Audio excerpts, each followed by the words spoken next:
कंघी। बहुत साल पहले की बात है। चीन देश में एक बहुत ही सफल व्यापारी रहता था जिसका कारोबार कंघी बेचना था। वह अब बूढ़ा हो गया था। उसके 3 बेटे थे। वह अपना कारोबार अपने सबसे बुद्धिमान और सक्षम बेटे के हाथ में देना चाहता था। इसलिए एक दिन उसने अपने तीनों बेटों को बुलाया और उन्हें एक काम दिया। पिता ने तीनों बेटों को बौद्ध मठ में कंघी बेचने को कहा। पिता ने तीनों बेटों को कहा, उनके पास कंघी बेचने के लिए 3 दिन हैं। 3 दिन बाद आकर मुझे बताना कौन कितनी कंघी बेच पाया।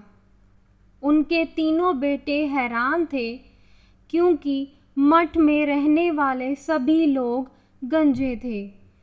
फिर भी वो तीनों दिए हुए काम को करने के लिए निकल पड़े। 3 दिन बाद तीनों बेटे पिता के पास लौटे। उसमें से पहले बेटे ने पिता को बताया कि वह केवल 2 कंघी ही बेच पाया। पिता ने पूछा कि तुमने कंघी बेचने के लिए क्या बोला था?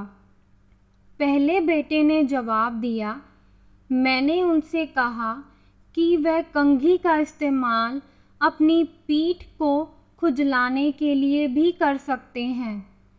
फिर पिता ने दूसरे बेटे से पूछा, तुम कितनी कंघी बेच पाए? उसने बताया कि वह केवल 10 कंघी ही बेच पाया। पिता ने पूछा कि तुमने कंघी बेचने के लिए वहाँ क्या बोला था?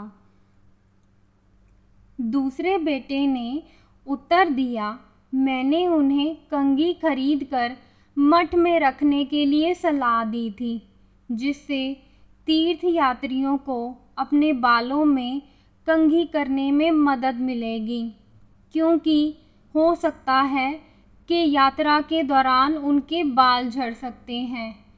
और कुछ ही मिनट बाद पिता ने तीसरे बेटे से पूछा। उसने पिता को बताया कि वह 1000 कंघी बेचने में सफल रहा। पिता उसके परिणाम से बहुत खुश थे। वह बोले, बेटा, तुमने बहुत अच्छा काम किया, लेकिन तुम 1000 कंघी कैसे बेच पाए? तीसरे बेटे ने कहा, मैं साधु के पास गया और उन्हें एक अच्छा विचार दिया।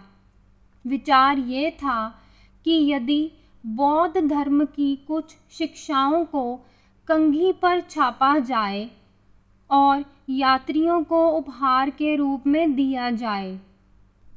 यह सुनकर पिता बहुत खुश हुए और अपना कारोबार संभालने के लिए उन्होंने तीसरे बेटे को चुन लिया था। सीख: अपनी सूझबूझ से हम असंभव को भी संभव कर सकते हैं।